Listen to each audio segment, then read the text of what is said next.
Hello everyone, আসসালামু আলাইকুম। আমি আজকে এক টুকরো মাংস দিয়ে ভীষণ মজার একটি ভর্তা বানাবো। মাংসের পিস অনেক বড় ছিল, আমি ছোট ছোট করে এরকম করে কেটে নিয়েছি যেন এই কুচি করতে একটু সুবিধা হয়। মাংসের এই ছোট ছোট টুকরোগুলো আমি কুচি করে কেটে নেব। আমি একদম ছোট ছোট করে সব কয়টা মাংস কেটে নিব। মাংস ভর্তা বানাতে কিন্তু বেশি মাংস লাগে না, অল্প একটু মাংস হলেই হয়ে যায়। আর এইটুকু মাংসতেই দেখবেন যে অনেকটুকু ভর্তা হয়ে যাবে। মাংসগুলা কিন্তু এরকম করে কুচি কুচি করে নিতে হবে, তাহলে দেখবেন যে মাংসটা তাড়াতাড়ি সিদ্ধ হবে আর সময়ও অনেক কম লাগবে। মাংস কুচি করে নেওয়া হয়ে গেছে। মাংস আমি একটি প্লেটের মধ্যে উঠিয়ে নেব। দিয়ে দিব আদা, কাঁচামরিচ, ইন্ডিয়ান রসুন আর দেশি রসুন আমি দিয়েছি। আর দিয়ে দেব পেঁয়াজ, আর দিয়ে দিব কয়েকটা শুকনা মরিচ। এই মাংস ভর্তা করতে তেমন কিন্তু কোনো মশলার প্রয়োজন হয় না।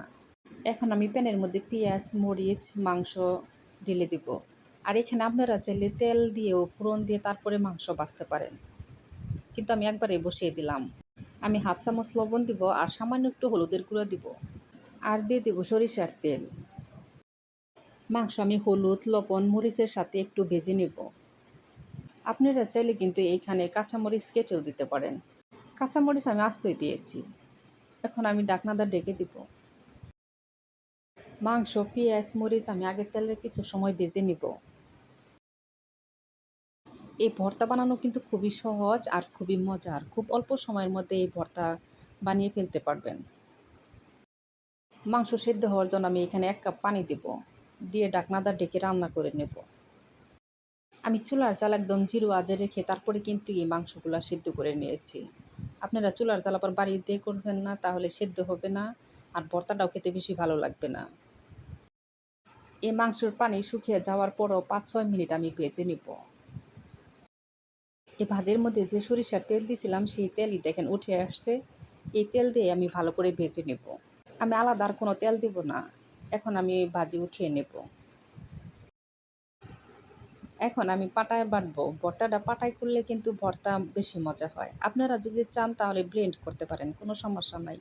কিন্তু পাটার ভর্তা সবথেকে মজা বেশি হয়। মাংস বেটে নেওয়া হয়ে গেছে। এখন আমি উপরে সরিষার তেল দিয়ে ভালো করে মেখে নেব। আমরা যে কোনো ভর্তা গোল করে নিয়ে তারপরে কিন্তু বাটির মধ্যে রাখি। আজকে আমি একটু ভর্তা লম্বা করে বানিয়ে নেব, নিয়ে তারপরে বাটির মধ্যে রাখবো। আপনারা চাইলে এরকম করে মুরগির মাংস দিয়েও ভর্তা করতে পারেন। আর এরকম করে ভর্তা বানিয়ে গরম গরম ভাতের সাথে খেতে কিন্তু খুবই ভালো লাগে। সবাই একবার হলেও বাসায় বানিয়ে খেয়ে দেখবেন, আশা করি অনেক অনেক ভালো লাগবে।